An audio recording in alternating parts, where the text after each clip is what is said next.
You've heard of Superman, you've heard of Batman, you've heard of Wolverine, but have you heard of Ragman? One of my favorite characters, and in this video, I'm going over issues 1, 2, and 3 of the original series. Here we go.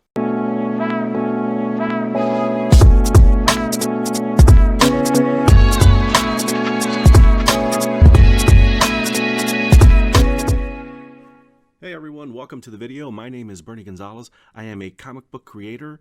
I write comics, I draw comics, and I think if you ask any creator, comic book creator or otherwise, it's always fun to work on your own characters, to build your own universes.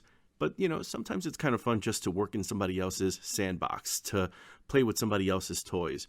And in this case, I wanted to highlight one of my favorite characters that are out there. And it's not Superman, it's not Batman, it's not Wolverine, it's Ragman. And I know what you're thinking, who's Ragman? So figured I'd take this video to kind of go over one of the characters that, yep, I found many years ago and did not know that this many years later, I'd still have a good attachment to. So let's go over who Ragman is. All right, so Ragman's first appearance, well, you're looking at it, came out September 1976, and it's Ragman #1. Ragman, also known as the Tattered Tatterdemalion of Justice. And right up there they have the Tatterdemalion. Not really sure what that means. Essentially, as you can kind of get the sense, there's a lot of rags involved here. The creators of the book are writer Robert Krieger and artist Joe Kubert. And I'm sure if you've dealt in the world of comics, you've probably heard the Kubert name before, either by Joe Kubert, the famous school, or his sons Adam and Andy. But this one is the father, Joe Kubert. So who is Ragman? So it's a superhero that mixes in, you know, kind of like your typical vigilante running around, actually ironically enough, in the streets of Gotham, and it mixes Jewish folklore. And he wears a suit of souls that, well, collects souls and allows him to have the skills of the souls that he collects. The name of the main character is Rory Regan, and we'll kind of get into that, but I wanted to highlight the first series here. So you've got Ragman 1, Ragman 2, Ragman 3, Ragman 4, and Ragman 5. And I think for the purposes of this one, we'll focus on 1, 2, and 3. Good thing about these comics, at least from this era, a lot of them were standalone. So unlike comics now, you really do have this large narrative that you're following. You can't just kind of jump into one issue and jump out. You can't pick them up at the newsstand like you would before. I mean, when I grew up looking at comics, I would go to Woolworth, Adventure, or Walgreens, and I would pick up a comic, and, you know, I wouldn't have to go back and look at all of them. But as you get into the 90s, into the present day, there is more of this building. You're telling a bigger story and different types of storytelling. So cool thing about these comics of this era, and particularly Ragman, you could go in, buy one issue, and get a full story. So let's dig in. All right, let's kind of talk about the cover first here. So Joe Kubert, again, art chores on this, and this is actually kind of a similar composition to Enemy Ace, another character that Kubert is very well known for, and kind of talk about it as we go along here. Kubert on the art chores here, you've got the story of a lot of mobsters are involved in this, so we don't get costume villains, but we do get a costume main hero, and the idea is that he works in essentially the slums of Gotham, and it has that feeling of mean streets, the warriors, you know, that sort of 1970s New York with graffiti on the walls, and the idea that poverty has stricken the streets, except in this case, it's Gotham. So you have this mobster, gives a bouncing ball to this girl. Turns out it's not just a ball, it's an explosive. And then as the mobsters try to make their escape and lament the fact that this poor girl got stuck in the middle and she is a victim, they shoot into the shadows, but little do they know that they've actually gotten some shots off at Ragman. So the art chores, as you can see here, are by Redondo Studio. Cover art by Joe Kubert. Redondo Studio, who is that? Well, from the research I was able to do, Redondo is actually Nestor Redondo and his brother. The two of them were part of this influx in the 1970s where you had a lot of Filipino artists that were being brought in, and from what I could find, primarily first into DC, and then they would start working with some other publishers, including Marvel. But the ability to bring in good talent that had worked on other stories like Bible stories, other like Sherlock Holmes and other stories like that, Arthurian legends, and you were able to bring them in, and not only could they already knew how to draw a comic book page, but on top of that, their rates were cheaper. So instead of republishing old material, you had editors at DC who went to the Philippines, who befriended some artists there, including Nestor Redondo, and were able to have them start working on characters, including Ragman, for a significantly lower page rate than they were paying American artists. So allowed them to not only get more books, more product on the shelf, but also not pay nearly as much as they might have, and also get new material out there. So Redondo Studio does the art chores on this one, and again, just amazing composition. If this does not let you know why I fell in love with Ragman, I don't know what will. I'm an 80s kid, but I grew up really, kind of digging my teeth into comics into the 90s with a lot of other people, with the explosion of comics, the hologram covers, the creation of Image, and you could almost feel this is kind of like a proto Spawn, like the origins of Spawn, with the the ragged cape, the shadows. There were just things here that I discovered at the same time I was buying Spawn, that I was buying Ghost Rider, The Terror, some of those Midnight Sun type books, and then going backwards into back issue bins and finding things like this for a deal, for nickel, for not a nickel, sorry, for 25 cents, maybe 50 cents, but realizing, okay, well, here I am buying Spawn for $1.50, $1.95, and here are these old comics that, yeah, they look old, but wow, this character design is just amazing. And I wanted to see something like this, like someone like a Stephen Platt or a McFarlane drawing this, and they were basically doing that. But here's Joe Kubert in the 1970s, here's Nestor Redondo drawing this, and thinking, wow, this is so amazing that I just have to find out more about this character. So great composition on here. We just see as Ragman's chasing these guys over the roof lines here of Gotham, and we just get some really nice, pretty establishing shots of the city. Again, just really well rendered. Love the expressionness in the eyes, and you can see that Redondo, the two of them, and who knows which of the brothers was working on a specific page or panel, but the fact that they took time to render the different textures, the different patterns on these rags. And I love the lithe, athletic build that they gave Ragman. He's not bulky, he's not too slender like Spider-Man, but you get the feeling that he's athletic and he can move around. And then, of course, when you have a cape that's just flowing behind him like that, it's just great drawing, great composition, fun to draw. Again, here we get a little bit more into Ragman moving around, some stilted motions here, but look at this, the acrobatic positioning, just he kind of like a yoga pose at this point while he's trying to avoid all this gunfire from these mobsters. And again, just good composition, keeping the motion of that panel very thin, but also it feels like you're moving this way, you're moving along with Ragman, and he's following this mobster who's about to fall over, and Ragman, attempting to be the hero, grabs him by the shirt there, but it tears. And again, just like the cover, Joe Kubert, and who knows which came first. Did Joe Kubert draw this knowing that this scene was going to happen, and then Redondo Studios recreate it, or vice versa? Did they do this, and then when he saw this page, he thought, well, you know what, this is a great composition. Maybe this was an homage to his own Enemy Ace that the Redondo Studios was doing, and then he creates it, but with some ink wash, with a little bit more detail, and very much, obviously, the Kubert style. Who knows? But love these thin panels. Just gives you that sense of falling, and a bit of that haunted feeling in Ragman's face, where instead of doing this all in black, which probably would have been an approach I would have gone with, instead you have these lines, but I don't know, it just gives you the sense that, he's feeling shame, guilt that he was unable to save this mobster, this criminal, and in the end ends up with the falling body on the ground, but unable to stop this criminal, this mobster, from being able to fall and from dying.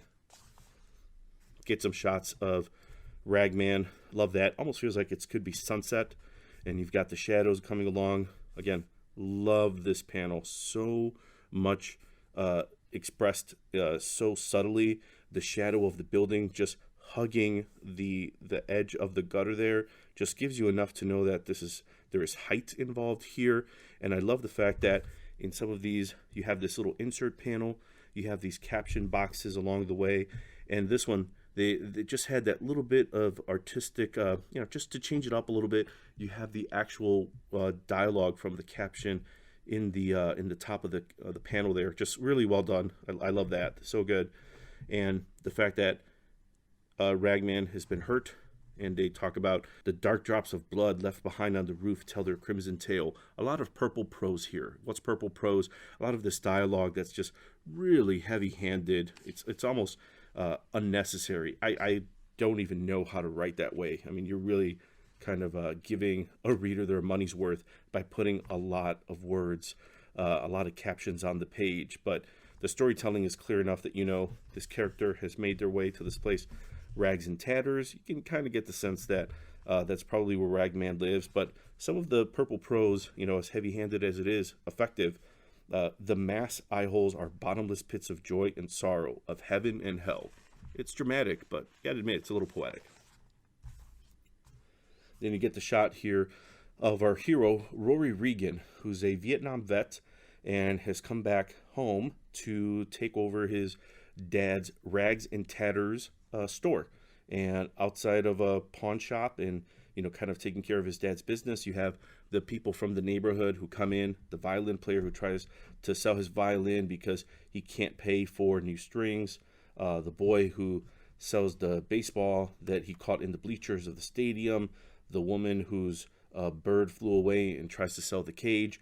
And in each instance, Rory, our hero, not only as we're kind of getting the sense here that he's going to be Ragman, but also is a hero to the neighborhood. And he's not willing to, he'll take their stuff, but he's going to hold it, and he gives them money so that they can get by. All right, so now we get the front of the page here. Little exposition, but I do like it when they make exposition a part of the story first instead of having a moment where it really stops the storytelling. And in this case, they just give us enough so that we can read the headline. We saw what happened. Those were in the pages before. But now we meet Betty, I think Betty or Bet, who's the romantic interest, and she's a reporter. So it makes sense that, she took some of these pictures. Betberg, there we go. She wrote the story, so we know that there's this masked hero that's out there, a ragman that's fighting the gunmen. But Rory at the same time, Bet doesn't understand. Get through some of these awesome ads here, and then we have Rory thinking about why he's doing this, why he's taking on this mantle, and remembering his father and him when they were young, going through the streets on horseback, no less, and they were collecting rags and junk from people, and Rory realizing that his dad was not ashamed of what he was doing, that these people were throwing things at them, throwing garbage at them, but just like the dad says, they're only taking that out on me because they've been stepped on, and there's nothing lower than a junk man. So a lot of empathy there by Rory Regan Sr. and Rory learning these life lessons. So you can kind of get a sense why there's, again, a lot of stuff here that's just kind of, prototypical hero type stuff. Laying it on thick here with the junkyard. You've got Rory who's checking in on his dad and his dad's friends, and they're having a few drinks in the back of the junkyard. And along the way, we get a little bit of a history behind them. One of them, seems like they were all part of a circus, a traveling circus of some sort. So one of them who has Samson-like strength and picks up Rory like it's not a big deal. One of them here who has who took down the heavyweight champ, so obviously he's a good fighter. And then you've got the acrobatic here who's doing a handstand. So why are these people here? I mean, come on. If you've read a superhero comic, you kind of know where this is going. They're going to be involved in some place. And I do remember the first time I read this, it reminded me of Doc Savage. And if that one's a little bit older, Doc Savage was a pulp hero in the vein of like the Shadow or the Phantom. And Doc Savage had this group of friends who, he would rely on, and they all had their strengths. You maybe had like a getaway driver, a muscle man, a strong man, maybe a tech guy. And in the present day, Mike Mignola has kind of built that similar prototype with Lobster Johnson. And in this case, that's what I thought they were kind of doing, where you saw Rory meeting his dad's friends, and maybe he was going to bring them into his vigilante world, and they were going to help out. But in this case, drama's ensuing. Got a gunshot coming in out of nowhere. So now that they've introduced Rory's dad's friends in the junkyard, we have the drama begins now. We have the two mobsters who show up, and they're looking for their money. They're not taking any BS, so they start shooting at Rory's dad and the friends. In the shooting, the friends end up getting caught in these electrical charges, into these electrical wires, and they're starting to get electrocuted. Feels a little downplayed here. It feels like there should be a little bit more Z's there in the sound effects. Meanwhile, Rory is witnessing this entire thing. Love the blue here, just really subdued, but very, very nice. Rory goes in and throws in a tire so that way they can ground the electrical charge. So little Bill Nye Science Guy knowledge there. But then we see that while he's trying to help them, he himself gets electrocuted. And we have kind of like a daisy chain here of electrocution. And now on this page here, I think this is one of the pages where I was able to find the original inks and pencils for it. So that way, kind of cool to compare it from the finished page to the penciled inked page. But we see that Rory's dad's friends and Rory's dad have been electrocuted. Love the line work here. It's open. It just gives you the sense that, something tragic has happened. They've been burnt. They've been electrocuted, which just has to be something really hard to draw, because I can't imagine how I would draw someone having been the victim of electrocution. And it just seems like they were able to do that perfectly here. Rory, realizing that, he's lost everyone, goes inside to call the police, just to see that his dad had left a note on the phone saying, "Happy birthday, here's something that someone brought in, the strange costume." And now we get our introduction to the origin of Ragman. Hero shot, a little bit subdued considering all the tragedy that's happening on the same page, but love this origin. I mean, love this right here. I mean, just the rendering on it, the inking, love it. The fact that the eyes are not even visible, they're just sunk in the entire face. Just very atmospheric. It's great. And go through issues 2 and 3 here a bit briefly, because I don't want to do kind of like a beat by beat, but again, we get another Kubert cover. Ragman, love that shot here. There's something about his physique in the ways that Neil Adams, rest in peace, who created that sort of lithe, athletic build for Batman. Something really interesting in the way that they render Ragman in these pages. But again, the face, that sort of underneath darkness, where you could tell that the nose, the mask is tight underneath the nose, just looks really, really neat. Art, again, by Redondo Studio. And I'll kind of flip through this one quickly. Get mobsters. They're driving. They've got this girl in there. Ragman is able to stop them, save the girl. She thanks them with a kiss. Cars crashed. Love this page here. It's just really cool shots of Ragman putting aside the suit. And this is a case where, because of the patterns, you can have a lot of fun as an artist in rendering what these patterns would look like. Kind of skimping on the patterns there. Maybe there was a deadline. It's kind of suggested, but love the face there. Makes his way into the junkyard. We've got the mobster there doing his best Kingpin impression, but this time in pink. And now we see that they are looking for something. And we've got the helicopter there that looks straight out of the Batman 66. That looks like the Joker, maybe like Super Friends or Challenger the Super Friends helicopter. We've got Ragman protecting the girl from this helicopter. Ragman able to take the tire off the helicopter, throws it into the blades, takes him down. And again, Opal, who's the woman that he saved earlier, and yet again is able to he's able to save her and survives from all of this mob mafia action. So you can see very street level action. We don't get a Batman like rogues gallery. Another great Joe Kubert cover here, issue number 3, and we see that again, mobsters. They've got these two folks. They hang them, which is nuts. And then we have this here little kid who's the witness, has a cat, and love this page here. Just the composition. Love that shot right here. I mean, look at that. I mean, you can just imagine Todd McFarlane, whether he saw this or not, but that just feels like a Spawn panel. It has that feeling of Ragman almost coming out of the bricks, coming out of the dark alley shadows to protect this kid before he decides to, go off on these mobsters. Takes the kid, realizes that the kid is blind. He also cannot speak. So the kid is communicating to him how he can identify these mobsters who committed that crime. So now you've got Ragman, Rory, who's protecting the kid, so that way he doesn't fight harm. And we've got like this one-page origin with kind of a, I don't know, feels like a bit of a cheat in the background with the silhouette. Feels like that could have been very interesting. The fact that Ragman's suit is made of patterns feels like that's what I would have done, is put a ton of different patterns in the back, like a patch quilt, kind of putting together the origin of who Rory, of who Ragman is. Would have been a more interesting aesthetic there. But nevertheless, if you just pick this issue up, then at least you have an idea who this new hero is by being able to read his one-page origin. Go back to Bet, our journalist, who visits Rory at the Rags and Tatters store.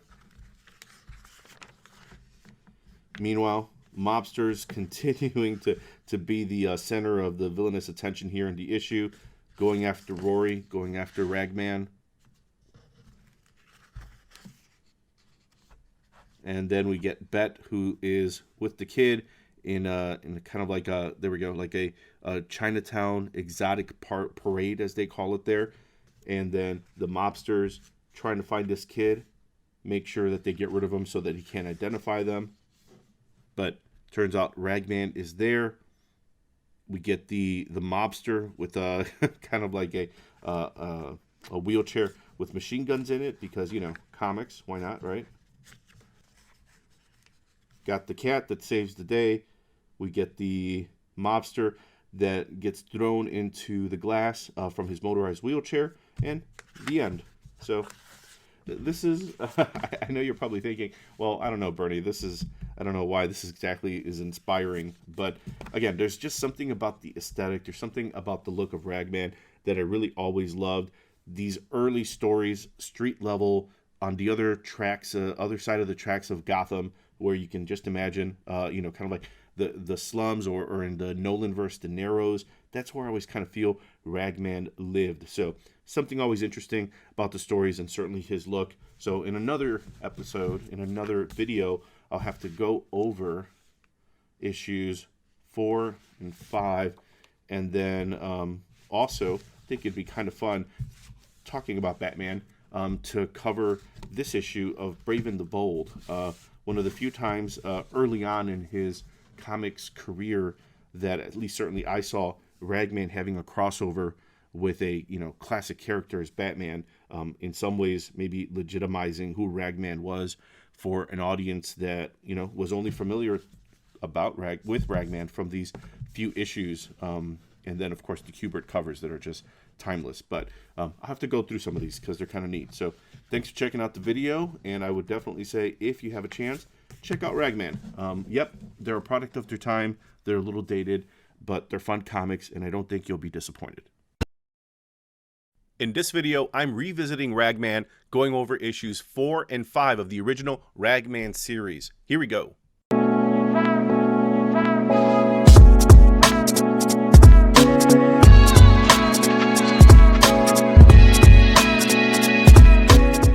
Hey everyone, thanks for checking out the video. My name is Bernie Gonzalez. I am a comic book artist and writer, and I wanted to talk about one of the characters that I love that's not one of my own characters, but rather a character that belongs to DC, and the character is Ragman. In a previous video, I went over issues 1, issues 2, and issues 3, and why I love Ragman, the design. I even went over the story for those first 3 issues, kind of broadly, but I wanted to go over specifically over issues 4 and 5 here, and just kind of get into a little bit more about not just the character, but Joe Kubert, who's one of the co-creators of this character, Ragman, along with writer Robert Krieger.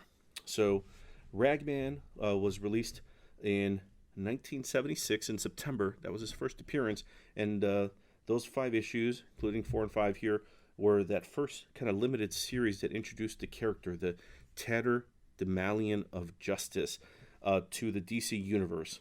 He operates out of Gotham, just like Batman, and he's a vigilante, and his shtick, his thing, is that he has a suit worn of rags, and as I mentioned in the previous video, you started getting the sense that maybe the suit wasn't just a suit, that he wasn't just a martial artist, a soldier of fortune, that there was something maybe mystical, supernatural about the suit and how it would move, and the fact that it was connected to his ability to have these new abilities. That's what always interested me about this character, let alone the amazing design at a time when I was buying Spawn and Ghost Rider.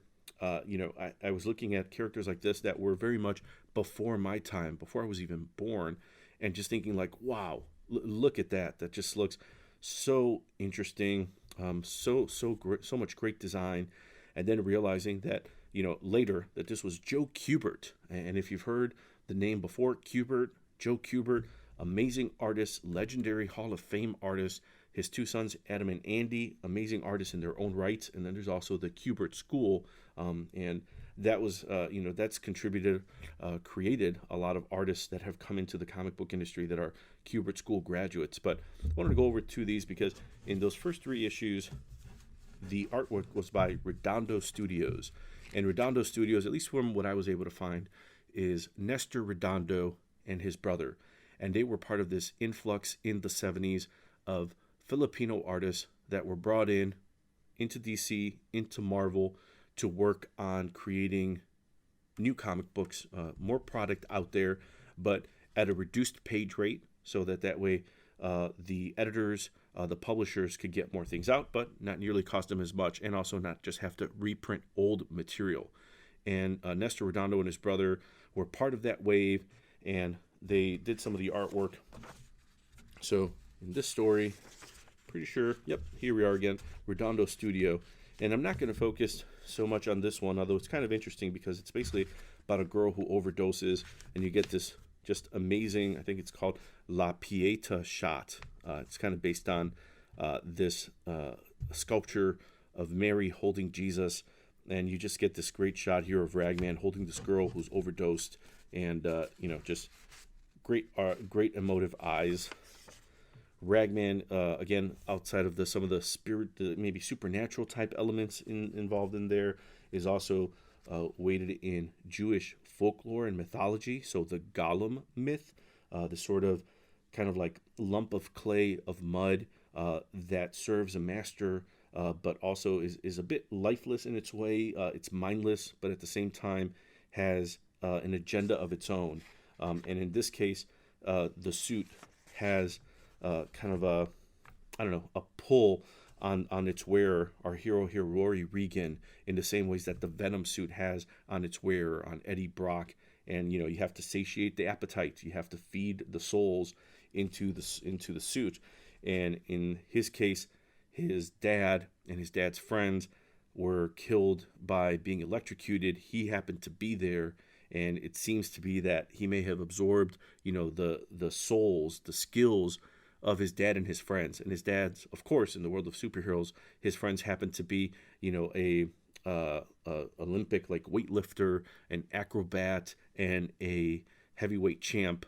So he can box, he has aerobics, acrobatics. He can do all this stuff, and then allows him to basically be a superhero while wearing this Halloween costume, this rag suit. So I discovered this character again in back issue bins as I was buying Spawn and Youngblood and X-Men at the time, and I just always thought his design was so interesting. When you go into the comics, they read like older comics. There's a lot of purple prose, a lot of heavy-handed captioning and writing, so it may not necessarily look appealing to someone looking at the storytelling now. And I'm kind of flipping through this because, again, this story not nearly as interesting as when Joe Kubert starts putting his signature on it. But just the design of Ragman is just so neat. So basically, you get this story where this guy who's running a carnival brings these orphans there, and it seems that he has the best of intentions, but turns out he's got some Marines that are coming in and bringing in money and drugs, and the usual. Ragman's able to stop them.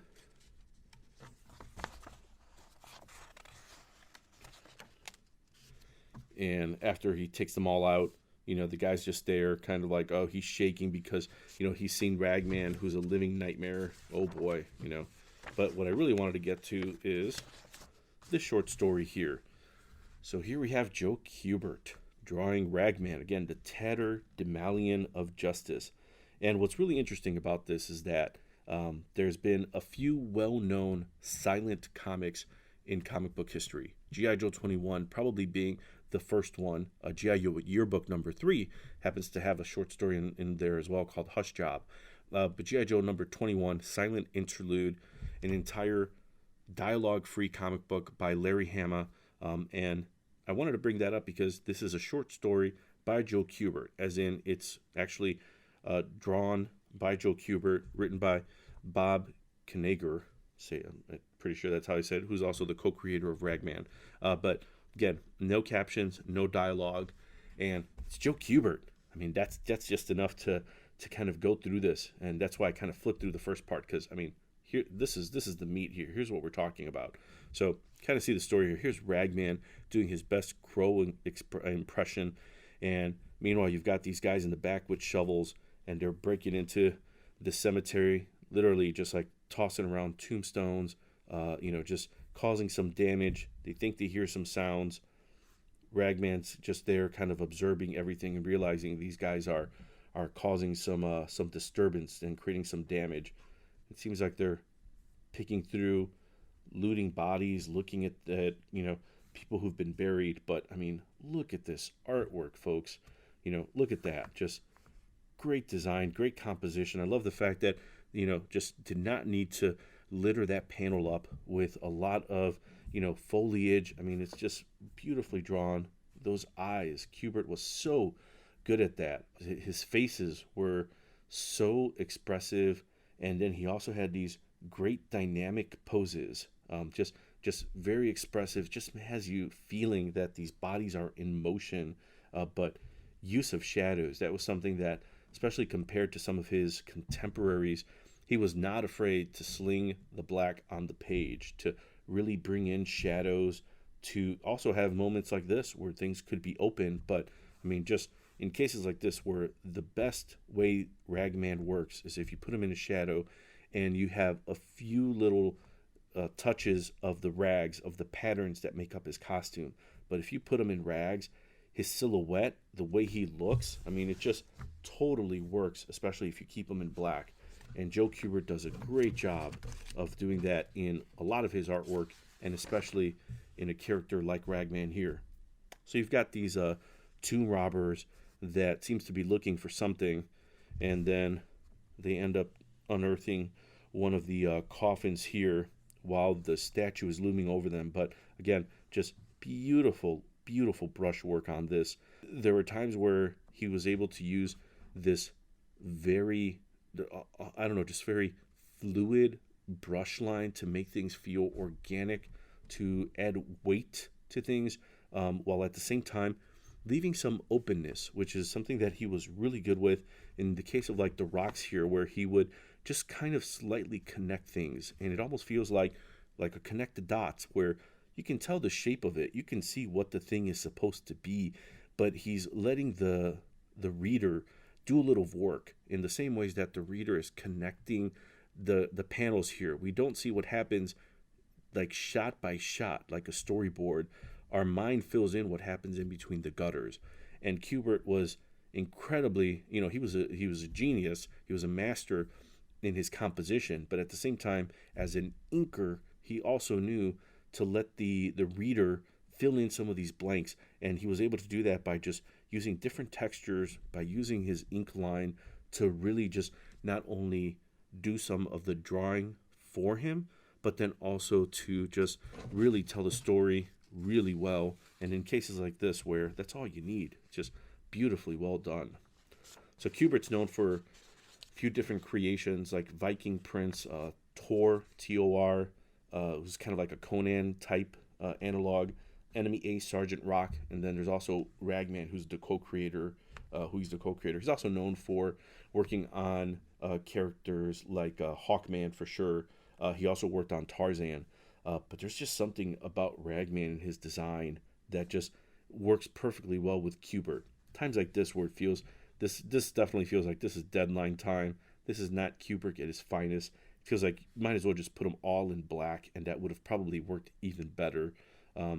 But in this case, where you see that figure work, that kind of flowing, the motion, that's where Ragman works best, where these rags are just in the air, Spawn-like. That's what drew me to this character, the fact that he felt like Spawn at a time when I was discovering Spawn.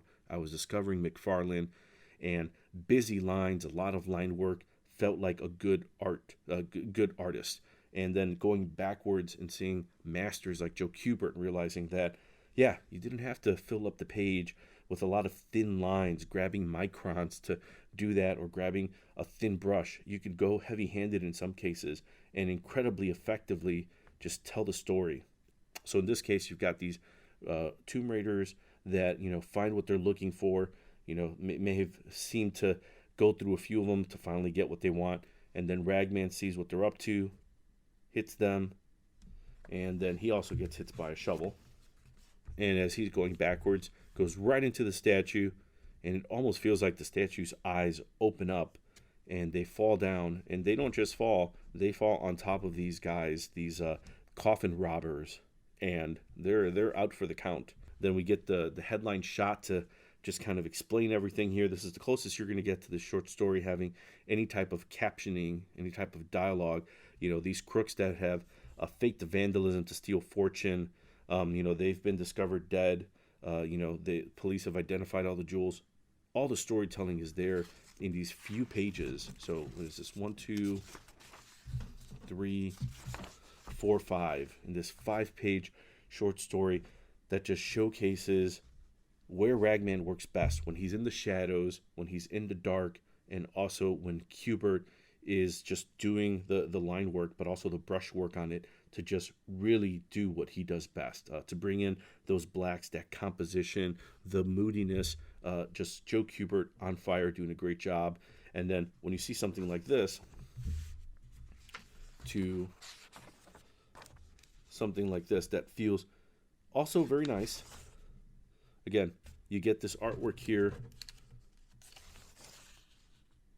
for Ragman issue 5, and this is the issue that comes right afterwards, that has these shots here that are just beautiful, and just so well, the composition so well done, like so clean here. We get a little bit about the previous issues and what's happened, so if you were just picking this up, you would understand everything that's happened here. But then in these cases, you get that beautiful Joe Kubert line where you could almost feel like he's using the side of the brush to kind of work the line here and make it look thick and heavy in the foreground. Doesn't need to finish these trench coats because he's done all the work there with the composition. It just so well done. Love it so much. And this is a case where in the previous issues, again, Nestor Redondo and his brother were working on it, so I'm not 100% confident that this is all Kubert. There are things that look like Kubert. That could be Kubert. This could be Redondo. That looks like a Kubert face.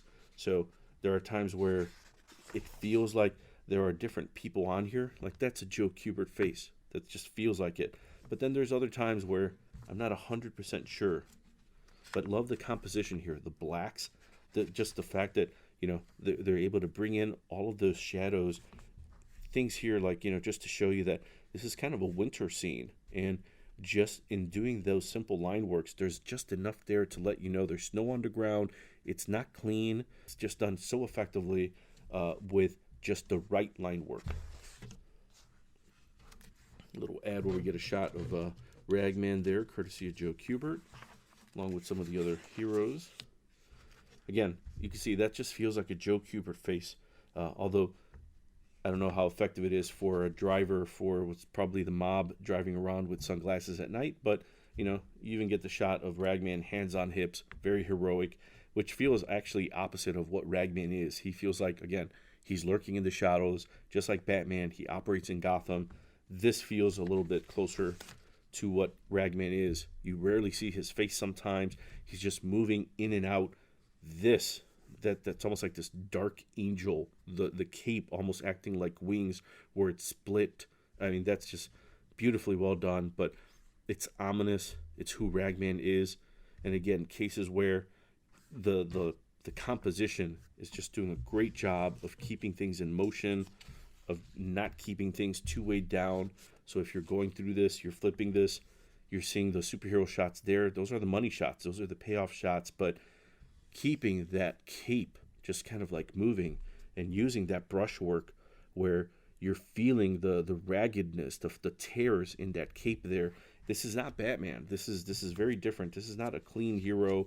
He does not have the resources of the Cape Crusader. He's in the slums of Gotham, and when Batman is with the Justice League or he's going after the Joker, if there's another side of the tracks, the wrong side of the tracks, that's where Ragman operates in Gotham. See, just some great shots here. Just love the crashing here. I love that. Just subtle enough that that this car hit the wall. You got some bricks moving along. But then you get ominous shots like this with shadows. Love Kubert and what he does. But even this, at times where he knows to put in some of the brushwork, the heavy brushwork, well, when something's on fire, you can open it up. And because of that, it feels hot. There's a flame there. And in some cases, white can do that effectively. In this case, yellow and red and orange do that perfectly fine. But the expressiveness on the face, so great. And again, this is all paying off. And our hero just kind of comes in at the 11th hour here. But again, it just lets you know this could be almost like a TV show where Ragman is in the background. It's not the hero story. This is a community that is made up of a lot of different personalities of different people, and Ragman, Rory Regan, happens to be one of them. But again, other reasons why I love this character: great design, Joe Kubert, and it's just something really interesting. So just wanted to give you a little bit of a taste of a character that obviously a character that I did not create, but in that world where if you ever ask a writer or an artist, hey, what's the one thing you would love to work on? I think everyone has a Batman story. I think I have a Batman story too, but all things being equal, I'd love to work on Ragman. Ragman is just really interesting, and I think there's a lot there to play with. So hopefully gave you a little bit of an introduction into Ragman if you haven't heard about him before, and the connection to Joe Kubert.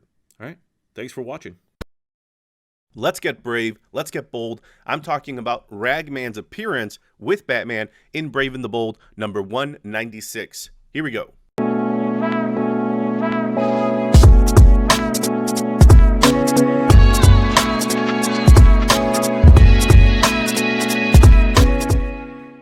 Hey everyone, my name is Bernie Gonzalez, and I am a comic book writer and artist. And if you ask a comic book creator if they would like to work on a Marvel or DC character, I think it'd be few and far between that don't have a Batman story or a Wolverine story that they would like to tell, that there's another character that was created for DC or Marvel that, you know, you'd like to play with somebody else's toys. And in a few videos, I've gone over who that would be for me, and that would be Ragman. Kind of this very underrated, very little known character from DC that was created by Bob Carringer and artist Joe Kubert. First appearance was Ragman #1 in 1976. But just a character that, as you can see as I flip through some here, just on the design, just really spoke to me at a time when Spawn was on the shelf, Ghost Rider was out there, Midnight Suns. There was just something really cool and interesting about this, especially compared to DC, where things seem to be a little bit more colorful. You had Jack Kirby's The Fourth World and, you know, just characters that seem to be more cosmic. This was the opposite. This felt like a character that lived in that 1970s New York, actually operated in the slums of Gotham. So I always kind of had this sense that where, you know, Batman was working with the Justice League or the Outsiders and traveling the globe or the universe, trying to right wrongs. You had Ragman literally on the other side of the tracks, on the other side of the city, you know, just fighting off mobsters and just trying to bring in some justice to the neighborhoods around him.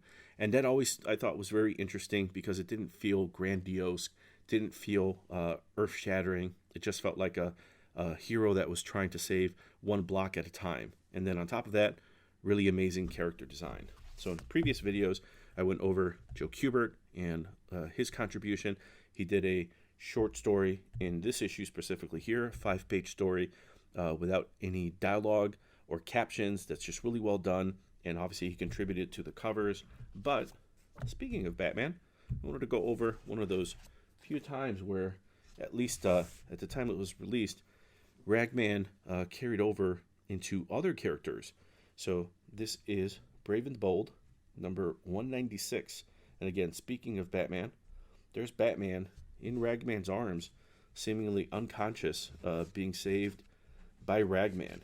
And at a time when there weren't many Ragman things out there, there was those 5 issues that I just kind of scrolled through, and later on you would see other versions, other stories that they would tell of Ragman, but this was it. There wasn't a lot out there for me, and I was looking through back issues to try to find out more about this really cool looking character. And I mean, come on, look at that. That's just amazing.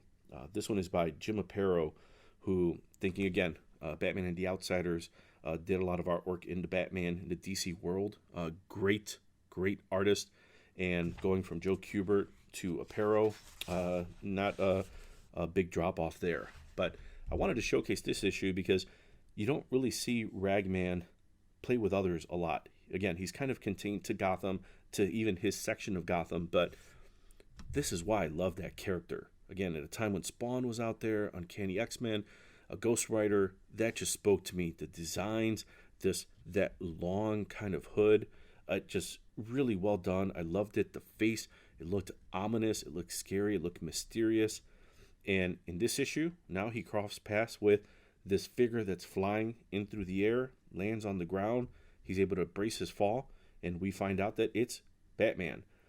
And at the time, this was released when I don't know if I was even born at this time. The first issue of Ragman came out in 1976, and this is 1983. So I was 5 years old. So I was certainly not buying comics at the time, and definitely only connection to Batman was probably Batman Underoos. So I did not know who Ragman was.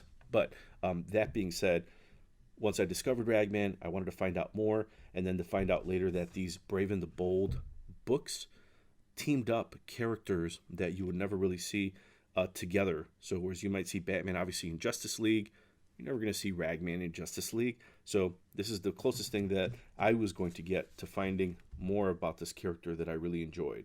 So got Batman landed there. Ragman's able to save him from these mobsters that have these Molotov cocktails. And again, just going back to why I fell in love with this character. Loved that. And that there were these almost supernatural elements about him in previous issues. You got the sense that he disappeared. He kind of disappears into the air. So it always made me think that this is more than just like another caped vigilante. There's something else going on with Ragman, and his origins are very much tied up to Jewish mythology and the golem myth, the sort of creature of clay, mindless creature that serves a master and is going out for revenge. Except in this case, we find out eventually that Ragman's suit is made of rags that need to absorb souls. And similar to the way Venom works with Eddie Brock, sometimes the suit has to be fed, and he feeds it by fighting criminals, and sometimes the souls get sucked in. And if that criminal happens to be a getaway driver, then he absorbs the skills, and now he knows how to be a good driver.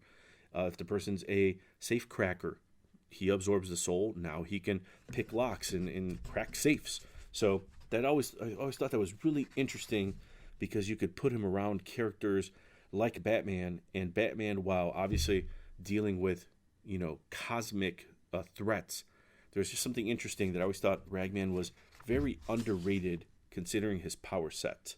Anyway, all right, getting back to the story here, Ragman is able to catch the Molotov cocktail in the air, throw it out, and then hits it right at the driver. Maybe at some point he sucked the soul of some pitcher, who knows, a baseball pitcher, but he hit a strike, car goes, crashes, boom. But look at that. I mean, come on. That is just beautiful artwork and line work there by Jim Aparo. Love the shadows on that. And then the great thing about Ragman is that you can bring in the pupils, or you could go Batman and just keep it with just the white pupils, and it works. You can get the Spider-Man look where you can be expressive in the eyes, or bring in the pupils and really do that sort of, it's a different look than Batman. It's a different look than a lot of heroes. He doesn't look like a hero. Between the rags, between everything else, he looks like he could be a villain. That's what made him interesting to me. So now you've got Opal, who's a love interest that's introduced in the previous Ragman issues, who shows up. And again, this is where you can get some of the comedy elements in here because of the eyes. She's trying to get a thank you kiss for picking them up and, putting Batman in the back seat, which is kind of ridiculous. But in one page, we can get a bit about Rory Regan, the guy who wears the Ragman suit. He's a Vietnam vet, comes back home, finds, that he's got some trauma, some PTSD, or probably at the time what they would have known as shell shock. So he's dealing with that. He comes back to help his dad run the Rags and Tatters, kind of a junkyard, slash like pawn shop. But then these mobsters come in to the junkyard, and they're looking for what's supposed to be a mattress full of money. Turns out it is. But they shoot up these electric wires. The dad and his friends get caught up in the wires. Rory tries to save them, grabs his dad's hand. Everyone gets electrocuted, except instead of dying, Rory survives. His dad leaves him this suit that's supposed to be for Halloween, although I also see that it says Happy Birthday. It's the thing about Ragman. There's been a lot of retrofitting for this character. Not a DC historian, but I know in the pre-Crisis version, he had like above average strength and fighting ability and acrobatics. I think it's not until after Crisis that they really start bringing in other origins, the Jewish mythology, and really kind of lean into that part of his character. So this is just kind of like a hodgepodge of, this guy looks cool. How do we make him a hero? That's fine. Let's do that. And then in this issue, let's put him next to a hero people will definitely know, and that's Batman.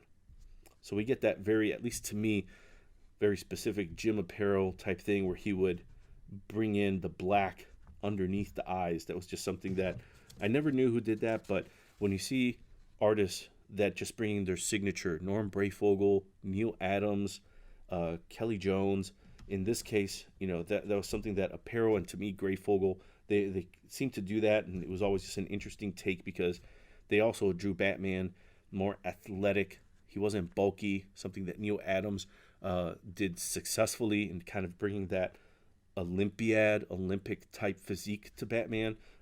I love that, and Jim Aparo was also one of those artists like John Buscema, a John Byrne, that didn't draw his characters too stocky or too bulky. The heroic physique looked like they were 9 heads tall. They were a little taller than the average person. So it gave you the sense that they were, almost godlike, that they were more heroic. And these artists were able to do that really well. And in cases like this, where, Ragman definitely fits that mold. So back to the story. You've got Batman who's incapacitated, and he's kind of feeling out who this Ragman guy is. Batman can't do his mission, so he ends up giving Ragman, they trade suits, and Ragman goes out as Batman and is able to find these mobsters and try to get down to what they're doing. Turns out that they're part of this sort of militia in the city that's trying to do something, and obviously they've got some explosives, and Ragman as Batman comes back to Ragman, who is really Batman, and is able to say, all right, well, I tried to do my part, but, I'm kind of down for the count now. So I was supposed to meet Bet, who's the love interest here for Ragman. Batman realizes, you know what? Now they switch again. This is the fun of Batman Brave and the Bold. They were having these fun stories. It's kind of stories that you can have in soap operas and in superhero comic books. So now Batman is dressed as Ragman, so he's able to show up. Kind of reminds me a bit of that World's Finest in the animated series, where you had Superman wearing the Batman's cape and cowl, and just all the supervillains now suddenly thought that Batman might actually be powerful, that he might have powers that they never thought he had, because now Superman as Batman is moving faster, avoiding bullets, and then Robin is telling him, hey, like, Batman doesn't do that. He doesn't have those powers, but just enough to make someone like the Joker or Two-Face second guess. And in this case, you've got Ragman, who's really Batman underneath, and he's fighting off these mobsters. He's saving the girl, so that way nothing happens. They trade back suits, so that way now everyone is where they're supposed to be. Batman is not at 100%, but he seems to be in a better place because, he's eating and drinking something. And now he's thrown off his coffee because, hey, we got to stop crime. We got to stop these guys. We're in my city. Ragman says, hey, my city too, my end of the city. But two characters of the night, two characters in shadows. Love that. I know they brought him into the CW universe in Arrow. I was one of those viewers of Arrow. I loved the first few seasons, and then after a while, it just got, I don't know, they lost me. And then I did watch a few shows where they brought in Ragman. I just thought he was completely misused. He feels more like he would work best as a horror character. And if you saw the CW version of Swamp Thing that at least was only released for a season that I saw, that felt like a Ragman felt like a character that could live in that world, that has horror elements, where you could bring in a little bit of that Southern New Orleans voodoo supernatural type elements, and Ragman could kind of fit in there. And if you brought on top of that the Jewish mythology that's now become very synonymous with Ragman as a character, that would be kind of interesting. Doesn't really necessarily work, I think, in a just regular superhero comic book. But anyway, so you find out that these people who have been hypnotized or something's going on with them, they've been brainwashed. She takes the shots for them, allowing Ragman and Batman to stop them, and then Batman in a heroic pose, brings the girl there. And meanwhile, Ragman, damn you, Batman, are you too proud to pray for her after she saved our skins?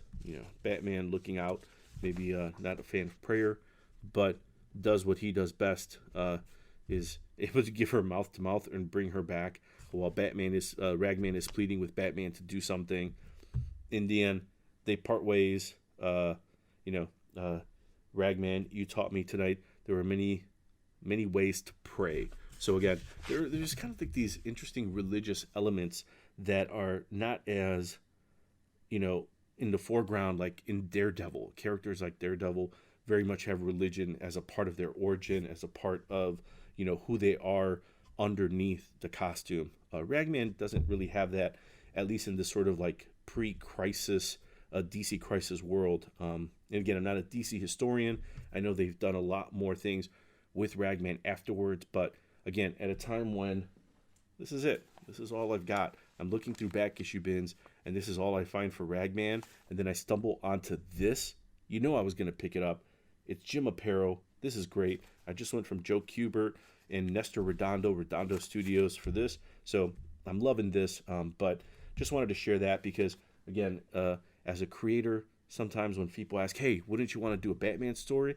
I'd reply with, actually, I'd like to do a Ragman story. And 99% of the time, the reply to that is, who the heck is Ragman? So gives you a little bit of sense of why I like this character, probably what I would do with it, but give a nod to the artists like Aparo and Kubert who've been able to take this character and do something with him, the little bit that there is out there. So thanks for watching the video.